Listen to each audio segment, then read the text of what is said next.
बदलते भारत की शान।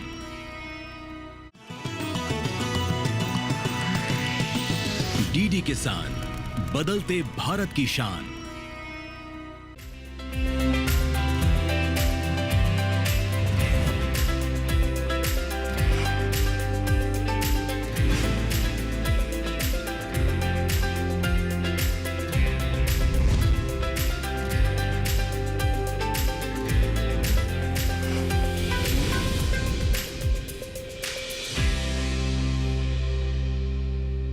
नमस्कार, स्वागत है आपका सफल किसान में। मैं हूं अंजू सिंह। सफल किसान आप किसान भाई बहनों का मनपसंद कार्यक्रम। जी हाँ, इस कार्यक्रम के माध्यम से हम मंच देते हैं उन किसानों को जो कि अलग अलग क्षेत्रों में अपनी प्रतिभा के बल से आगे बढ़ रहे हैं। ये किसान अन्य किसानों के लिए भी प्रेरणा साबित हो रहे हैं।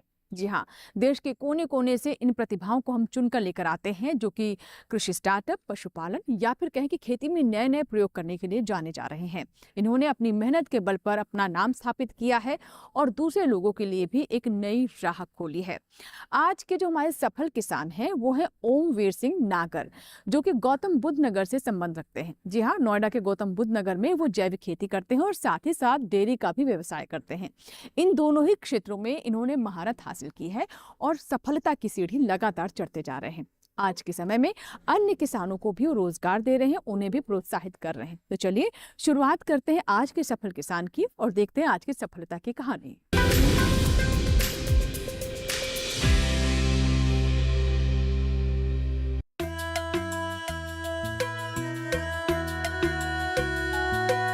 उत्तर प्रदेश कृषि के क्षेत्र में अपना विशेष स्थान रखता है। यहाँ की करीब 65% जनसंख्या कृषि पर आधारित है। प्रदेश के आर्थिक विकास में कृषि क्षेत्र का महत्वपूर्ण योगदान है। कृषि की आधुनिक तकनीक का उपयोग कर उत्पादन व उत्पादकता में वृद्धि की दिशा में किसानों की मेहनत और प्रयास का ही परिणाम है कि कृषि ने प्रदेश को खाद्य सुरक्षा में आत्मनिर्भर बनाते हुए आवश्यकता से आधिक्य की ओर पहुंचाया है।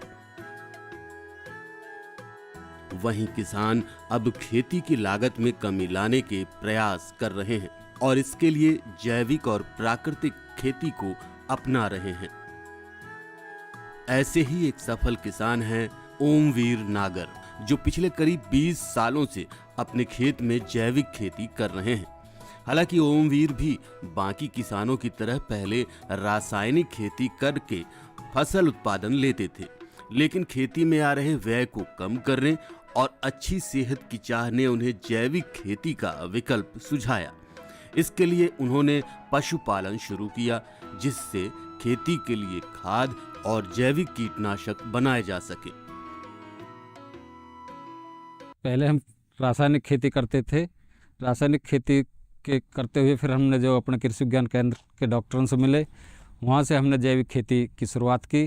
तो जैविक खेती में हम जो है वर्मी कंपोस्ट बनाते थे, अपनी खादें वगैरह बनाते थे और बीज भी अपने ही तैयार करते थे।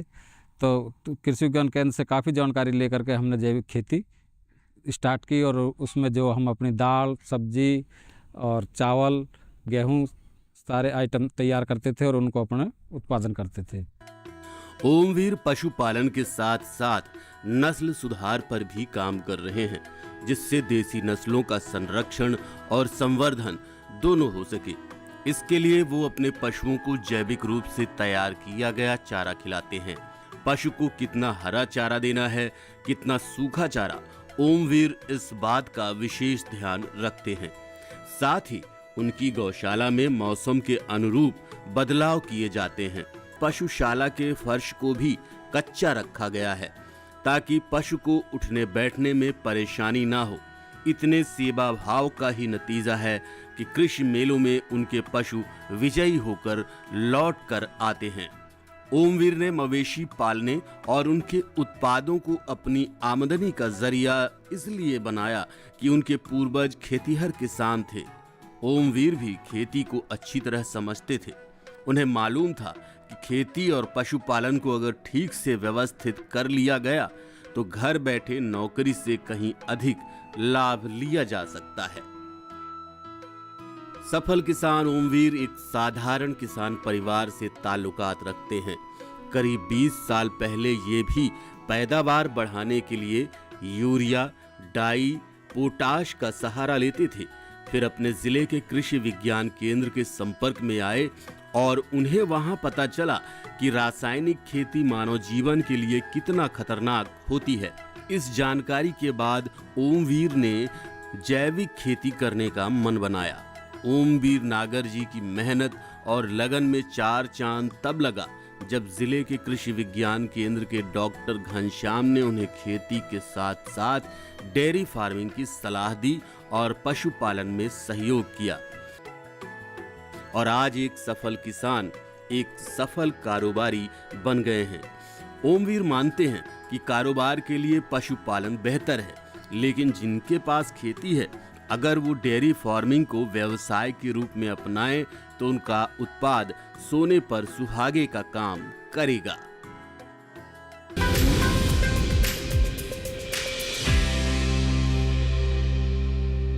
इसी के साथ ही सफल किसान में यहाँ वक्त एक छोटे से ब्रेक का, लेकिन ब्रेक के बाद जब वापस आएंगे तो हम आपको बताएंगे कि ओमवीर जी कैसे मूल्य संवर्धन को अपना रहे हैं और डेयरी उत्पादों को बाजार तक पहुंचाकर अच्छा लाभ कमा रहे हैं। जानेंगे छोटे से ब्रेक के बाद, कहीं मत जाइएगा, देखते हैं सफल किसान।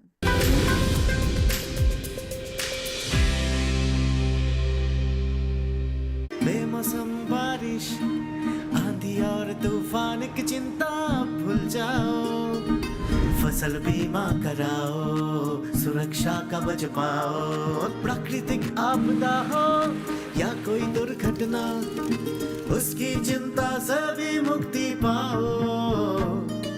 फसल बीमा का हमने फसल बीमा योजना को अधिक प्रभावी बनाया, उसके दायरे में ज्यादा किसानों को लाए। अब तक 19 करोड़ 67 लाख से अधिक किसान आवेदनों को फसल मुआवजा मिला। रबी फसल बीमा के लिए शीघ्र पंजीकरण कराएं। बैंक शाखा, बीमा कंपनी, कृषि ऋण समिति, जन सेवा केंद्र से संपर्क करें या www.pmfby.gov.in पर ऑनलाइन आवेदन करें। बीमा कंपनी के प्रतिनिधि से घर बैठे एड ऐप द्वारा बीमा करा सकते हैं। फसल बीमा से संबंधित जानकारी के लिए हेल्पलाइन नंबर 14447 पर कॉल करें। फसल बीमा कराओ, सुरक्षा कवच पाओ। Happy birthday my dear. अरे ये क्या, ऐप से लोन? मेरी नई स्कूटी के लिए। ओए बनो सयानी, नहीं तो पैसों पे फिर जाएगा पानी। मतलब? सुनो, ऑनलाइन लर्निंग ऐप्स को जांच परख कर आरबीआई अधिकृत बैंक एनबीएफसी से ही आप लोन लीजिए। अनधिकृत ऐप्स या अनजान लोगों से निजी जानकारी शेयर करना यानी धोखा। दादू बन गई सियानी। गिफ्ट नहीं खोलेंगे? आरबीआई कहता है इनसे सुनिए, जानकार बनिए, सतर्क रहिए। बेमौसम बारिश, आंधी और तूफान की चिंता भूल जाओ, फसल बीमा कराओ, सुरक्षा कवच पाओ। प्राकृतिक आपदा हो या कोई दुर्घटना, उसकी चिंता से भी मुक्ति पाओ। फसल बीमा का हमने फसल बीमा योजना को अधिक प्रभावी बनाया, उसके दायरे में ज्यादा किसानों को लाए। अब तक 19 करोड़ 67 लाख से अधिक किसान आवेदनों को फसल मुआवजा मिला। रबी फसल बीमा के लिए शीघ्र पंजीकरण कराएं। बैंक शाखा, बीमा कंपनी, कृषि ऋण समिति, जन सेवा केंद्र से संपर्क करें या www.pmfby.gov.in पर ऑनलाइन आवेदन करें। बीमा कंपनी के प्रतिनिधि से घर बैठे एड ऐप द्वारा बीमा करा सकते हैं। फसल बीमा से संबंधित जानकारी के लिए हेल्पलाइन नंबर 14447 पर कॉल करें। फसल बीमा कराओ, सुरक्षा कवच पाओ।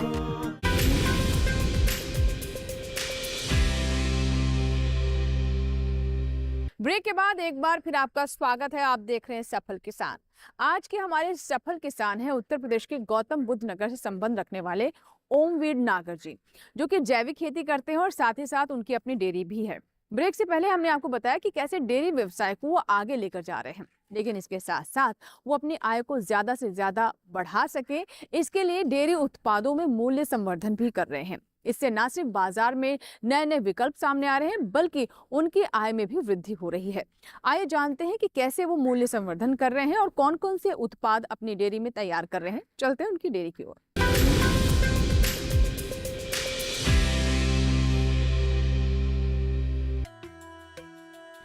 आज के युग में पशुपालन एक व्यवसाय का रूप ले चुका है, लेकिन ये कारोबार जितना आसान दिखता है, उससे कहीं अधिक मेहनत और सावधानी मांगता है। देहात में गाय भैंस घर घर पालने का प्रचलन है, लेकिन इसे अगर व्यवसाय के रूप में अपनाया जाए तो सबसे पहले पशुओं के आवास प्रबंधन के बारे में जानकारी जरूरी हो जाती है। इसलिए डेयरी फार्मिंग में आवास प्रबंधन एक बहुत महत्वपूर्ण व्यवस्था मानी जाती है।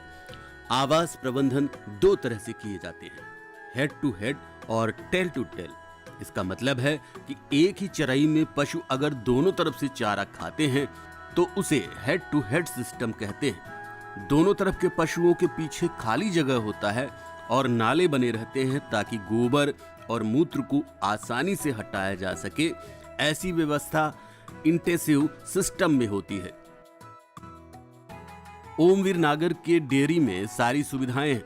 इस सिस्टम को तैयार करने में गौतम बुद्ध नगर के कृषि विज्ञानी डॉक्टर घनश्याम जी की महत्वपूर्ण भूमिका रही है।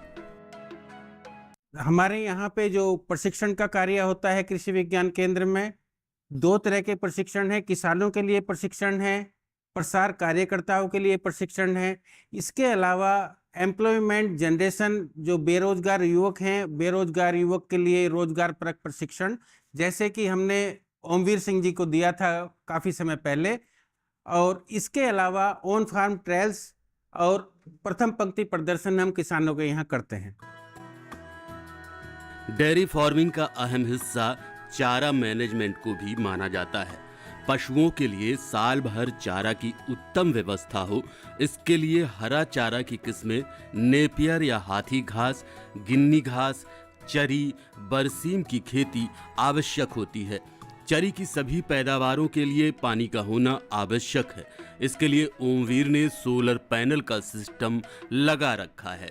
जिस दिशा से पैनल को अधिक धूप मिले उसी दिशा में उसे घुमाया जाता है।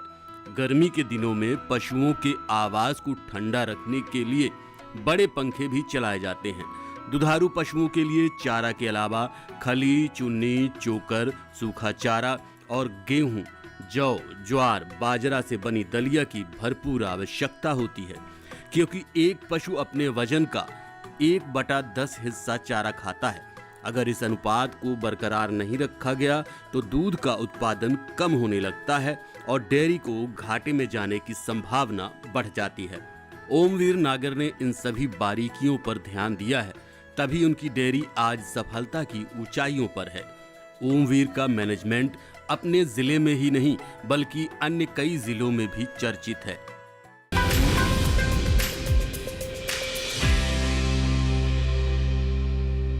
पशुधन यानी किसानों का सच्चा धन। जब कई बार विपरीत स्थितियां होती हैं तब पशुधन ही उनके काम आता है।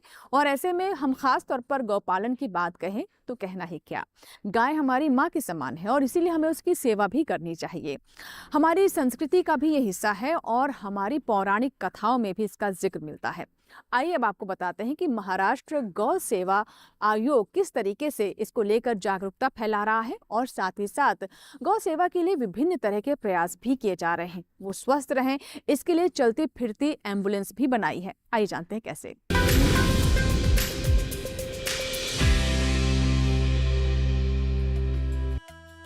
किसान गौपालन के प्रति जागरूक हो रहे हैं और इसी के सहारे खेती की दशा और दिशा भी बदल रहे हैं। गौसेवा के प्रति कुछ ऐसी संस्थाएं हैं जो लगातार गौसेवा के लिए तत्पर होती हैं और नए नए मुहिम चला रही हैं। पशुधन के साथ अभी जो ठंड शीतलहर है उस समय सुबह में पहले तो उसको अच्छा खुराक प्रदान कर देना चाहिए। मूंगफली है, गुड़ है और अच्छा चारा की व्यवस्था उसके लिए सुबह में हो जानी चाहिए। बाद में उसको गौचर भूमि है, वहाँ चरने की व्यवस्था के लिए उसको साथ व्यवस्थित उसको वहाँ प्रदान करवाया जाए। बाद में जब भी शाम को ठंड लहर शीतलहर बढ़ जाती है तभी उसको बंद कमरे जैसा शेड में व्यवस्था की जाए, जो चारों ओर से रात को जैसे टेंट में रहा जाता है। हम कोई भी शीतलहर वाले प्रदेश में जाते तो टेंट बनाया जाता है, वैसा ही टेंट में वो पशुधन के लिए अगर व्यवस्था की जाए तो पशुधन के साथ बहुत अच्छा व्यवहार होएगा, उसकी सेहत भी अच्छी होएगी और वो प्रकृति के साथ हरा भरा रह पाएगा। गौ सेवा एवं उनके स्वास्थ्य के प्रति जागरूकता और सेवाएं देने के लिए महाराष्ट्र गौ सेवा आयोग पशुओं के लिए super multi speciality animal ambulance चलवा रही हैं और पशु चिकित्सकों की सेवाएं ले रहे हैं, जिससे उनका उपचार आधुनिक तरीके से हो सके। महाराष्ट्र गौ सेवा आयोग द्वारा और किन किन कार्यों को किया जा रहा है, इस बारे में बता रहे हैं आयोग के सदस्य परेश शाह जी। जो रोड पे पशुधन है, स्वान है, बिल्ली है, गाय माता है, नंदी महाराज है, पैरोट है, घुवड़ है, उसको हमने एक सुपर स्पेशलिटी एनिमल्स एम्बुलेंस बनाया है। जो एम्बुलेंस की लागत 25 लाख रुपये है। उसके अंदर एक वेटेरियन डॉक्टर रहता है BVSC, एक सोशल पेड हेल्पर रहता है और एक ड्राइवर रहता है जो गाड़ी चलाता है।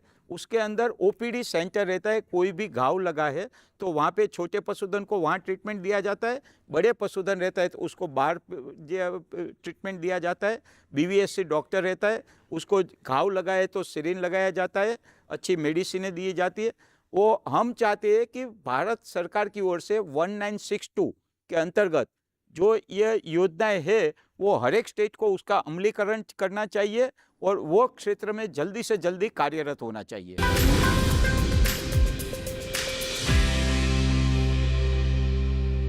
तो आपने जाना कि कैसे ओमवीर जी तरह तरह के डेयरी प्रोडक्ट्स बाजार तक पहुंचा रहे हैं, लेकिन इसके अलावा भी वो बहुत कुछ कर रहे हैं, जैसे चावल, दाल, गुड़ और भी कई ऐसे कृषि संबंधी उत्पाद हैं, इससे भी बाजार को गुलजार कर रहे हैं। तो आइए जानते हैं कि कैसे इतना सब कुछ एक साथ कर पा रहे हैं ओमवीर जी।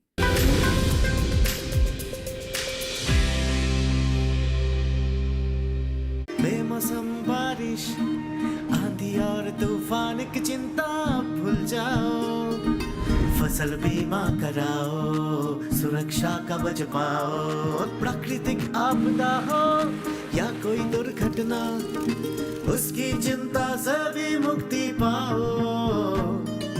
फसल बीमा हमने फसल बीमा योजना को अधिक प्रभावी बनाया, उसके दायरे में ज्यादा किसानों को लाए। अब तक 19 करोड़ 67 लाख से अधिक किसान आवेदनों को फसल मुआवजा मिला। रबी फसल बीमा के लिए शीघ्र पंजीकरण कराएं। बैंक शाखा, बीमा कंपनी, कृषि ऋण समिति, जन सेवा केंद्र से संपर्क करें या www.pmfby.gov.in पर ऑनलाइन आवेदन करें। बीमा कंपनी के प्रतिनिधि से घर बैठे एड ऐप द्वारा बीमा करा सकते हैं। फसल बीमा से संबंधित जानकारी के लिए हेल्पलाइन नंबर 14447 पर कॉल करें। फसल बीमा कराओ, सुरक्षा कवच पाओ।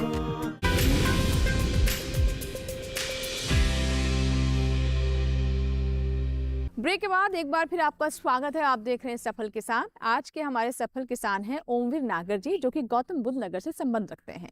ब्रेक से पहले आपने जाना कि कैसे वो न सिर्फ डेयरी का व्यवसाय करते हैं, बल्कि साथ ही जैविक खेती भी करते हैं और इसके अलावा पारंपरिक तौर पर भी फसलें उगाते हैं, उन्हें भी बाजार तक पहुंचाते हैं। आइए एक बार फिर से हम ओमवीर जी का रुख करते हैं और जानते हैं कि हमारे किसानों को क्या टिप्स दे रहे हैं।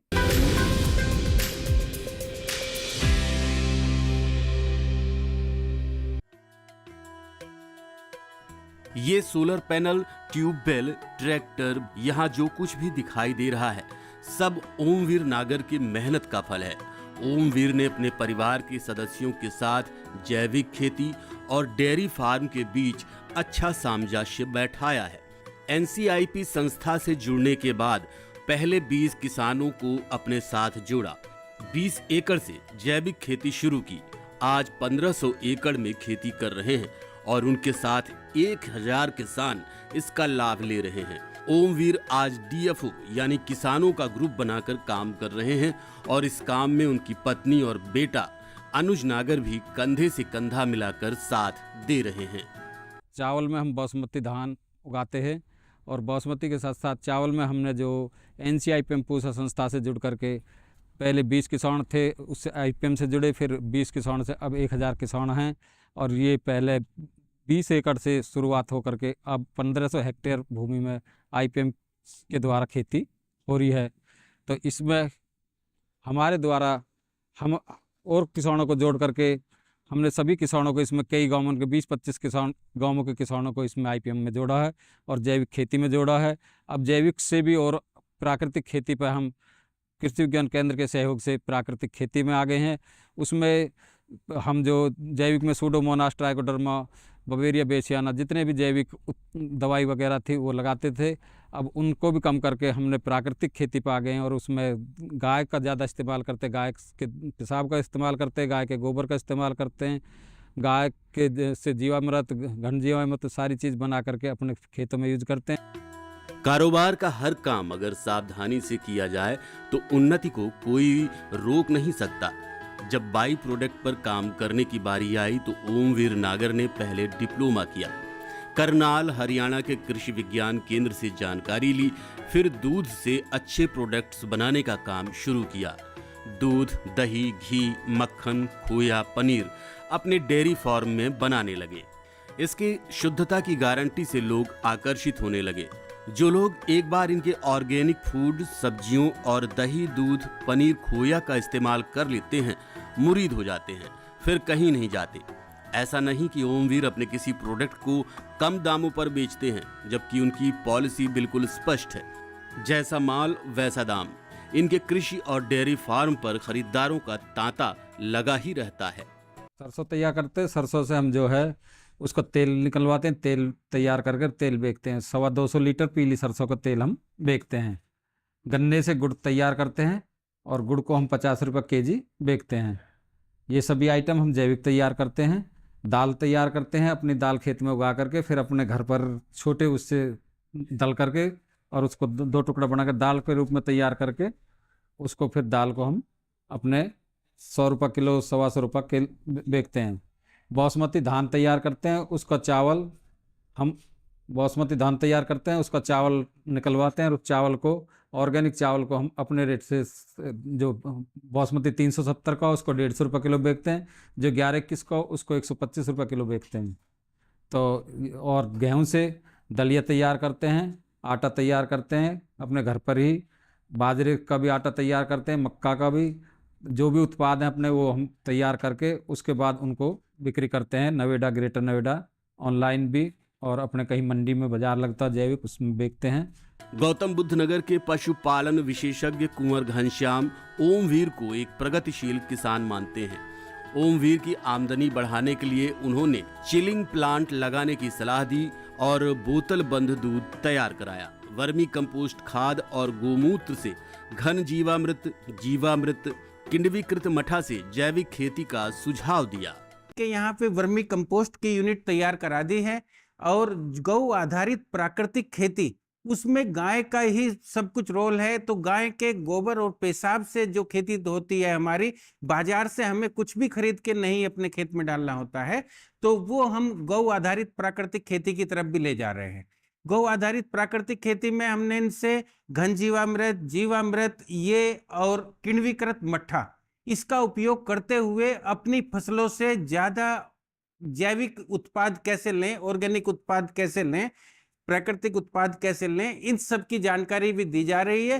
पहले साधारण किसान हुआ करते थे, अब इनकी आमदनी 2 से 3 गुना बढ़ती जा रही है और सभी गांव में लोग इनको प्रगतिशील कृषक मानते हुए, तो ये सब लोग यहाँ पे देखने भी आते हैं और बोल रहे हैं कि हम भी इनके जैसा कर सकते हैं। ओमवीर नागर आज के समय में नजीरबंद दूसरे किसानों को प्रेरित तो कर ही रहे हैं, खुद भी अच्छा मुनाफा कमाकर गांव के कई परिवारों को रोजगार देने का काम कर रहे हैं। तो वहीं प्राकृतिक खेती को अपनाकर समाज के कल्याण के लिए भी एक कदम बढ़ा रहे हैं। ओमवीर जी से सलाह लेकर आसपास के किसान भी प्राकृतिक खेती कर रहे हैं, जिससे इनके आय में इजाफा हो रहा है। इन सब बातों का सबसे बड़ा मूल मंत्र ये है कि कृषि विभाग से सही सलाह लेकर एवं आधुनिकीकरण को अपनाकर कृषि के क्षेत्र में बदलाव लाया जा सकता है।